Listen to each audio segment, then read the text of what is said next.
ಟಿಟಿಡಿದ ಮಾಜಿ ಅಧ್ಯಕ್ಷರಾದಂಥ ರಮಣ ದೀಕ್ಷಿತ್ ಅವರು ಹೇಳಿಕೆಯನ್ನ ಕೊಟ್ಟಿದ್ದಾರೆ. ಮುಂಚೆ ಕೆಎಂಎಫ್ ಇಂದ ಏನು ಬರ್ತಾ ಇತ್ತು ಅದು ಒಳ್ಳೆಯದೇ ಇತ್ತು. ಲಡ್ಡು ಪ್ರಸಾದದ ಗುಣಮಟ್ಟದ ಬಗ್ಗೆ ಎಷ್ಟೋ ಬಾರಿ ದೂರನ್ನ ಕೊಟ್ಟಿದ್ದೇವೆ ಅಂತ ಹೇಳಿದ್ದಾರೆ. ಟಿಟಿಡಿದ ಮುಖ್ಯಸ್ಥ ಇಒ ಗಮನಕ್ಕೂ ಕೂಡ ಹಲವು ಬಾರಿ ತಂದಿದ್ದೇವೆ.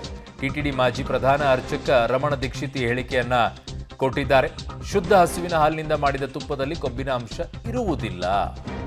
ನಂದಿನಿ ತುಪ್ಪವನ್ನು ಬಳಸಲು ಸರ್ಕಾರ ನಿರ್ಧರಿಸಿರೋದು ಒಳ್ಳೆಯ ಸಂಗತಿ. సో టీటీడీ మాజీ ప్రధాన అర్చక రమణ దీక్షిత్ ಅವರು ಈ ಹೇಳಿಕೆಯನ್ನು ಕೊಟ್ಟಿದ್ದಾರೆ. కైంకర్యాల్లో లోపాలు జరిగినాయి అంటున్నారు కదా, ఎటువంటి కైంకర్యాల్లో ఏ లోపాలు జరిగినాయి స్వామి? చెప్పాను కదా, ఇదే ప్రసాదాల్లో కల్తీ జరగడం అనేది ఒకటి. అది ప్రసాదాలు తిన్నప్పుడు కానీ ప్రసాదాలు చూసినప్పుడు కానీ అది ప్రతి భక్తుడికి అర్థమైపోతుంది. ఇందులో ముందు ఉన్న సువాసన లేదు, రుచి లేదు, పవిత్రత లేదనేది. అలాగే అన్నప్రసాదాల్లో కూడా ఈ కల్తీ నెయ్యి వాడి పొంగలు, చక్కెర పొంగలి, సీర మొదలైన వాటిలో కూడా ఇది కలిపి ఉన్నారు. ఇది స్వామివారికి మా చేతులతోనే నైవేద్యం చేయవలసిన దురదృష్టం కూడా.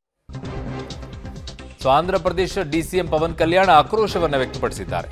ಹಂದಿ, ದನ, ಮೀನು ಇದರ ಕೊಬ್ಬನ್ನು ಬಳಸಲಾಗಿದೆ ಅಂತ ಕೇಳಿ ಆಘಾತವಾಗಿದೆ.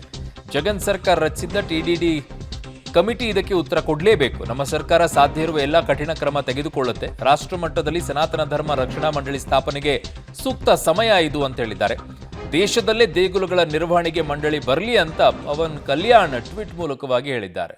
ಇದು ಹೊಸದಾಗಿ ಈಗ ವಿಚಾರವನ್ನು ಎತ್ತಿದ್ದಾರೆ. ದೇಶದಲ್ಲೇ ದೇಗುಲಗಳ ನಿರ್ವಹಣೆಗೆ ಮಂಡಳಿ ಬರಲಿ ಅಂತ ಹೇಳಿ ವಕ್ಫ್ ಬೋರ್ಡ್ ಹೇಗಿದೆಯೋ ಹಾಗೆ ದೇವಸ್ಥಾನಗಳಿಗೂ ಕೂಡ ಇದೊಂದು ಬರಬೇಕು ಅಂತ ಹೇಳಿ ದೇಗುಲಗಳ ನಿರ್ವಹಣೆಗೆ ಮಂಡಳಿ ಬರಲಿ.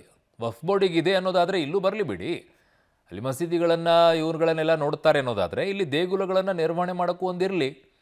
ಮುರ್ಜರಾಯಿ ಇಲಾಖೆಗಳಿದ್ದಾವೆ, ಅವು ಬರೀ ಅಲ್ಲಿ ಬರುವಂಥ ಹಣ ಸಂಗ್ರಹವನ್ನು ಎಷ್ಟಕ್ಕೆ ತೊಗೋಬೇಕು, ಏನು ಮಾಡಬೇಕು, ಅದನ್ನ ಎಲ್ಲಿ ಬಳಕೆ ಮಾಡಬೇಕು ಅಷ್ಟೇ ನೋಡ್ಕೊಳ್ತಾರೆ. ಬಟ್ ಇವುಗಳ ನಿರ್ವಹಣೆ ಮಾಡೋಕ್ಕೂ ಕೂಡ ಒಂದು ಇರಲಿ ಅಂತ ಪವನ್ ಕಲ್ಯಾಣ್ ಅವರು ಟ್ವೀಟನ್ನು ಮಾಡಿದ್ದಾರೆ. ತಿರುಪತಿ ಲಡ್ಡು ಪ್ರಸಾದದಲ್ಲಿ ಕೊಬ್ಬು ಬೇರಕ್ಕೆ ವಿವಾದ.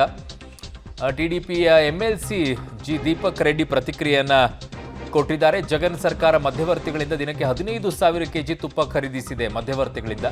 ಮಧ್ಯವರ್ತಿಯೊಬ್ಬರು ಉತ್ಪಾದನೆಗೆ ಡೈರಿ ಹೊಂದಿಲ್ಲ. ತಿರುಪತಿ ಲಡ್ಡು ಪ್ರಸಾದದಲ್ಲಿ ಕೊಬ್ಬು ಬೆರಕೆ ಆರೋಪ ವಿಚಾರದಲ್ಲಿ ಅವರು ಮಾತನಾಡಿದ್ದಾರೆ. ಟಿಡಿಪಿಯ ಎಂಎಲ್ಸಿ ಜಿ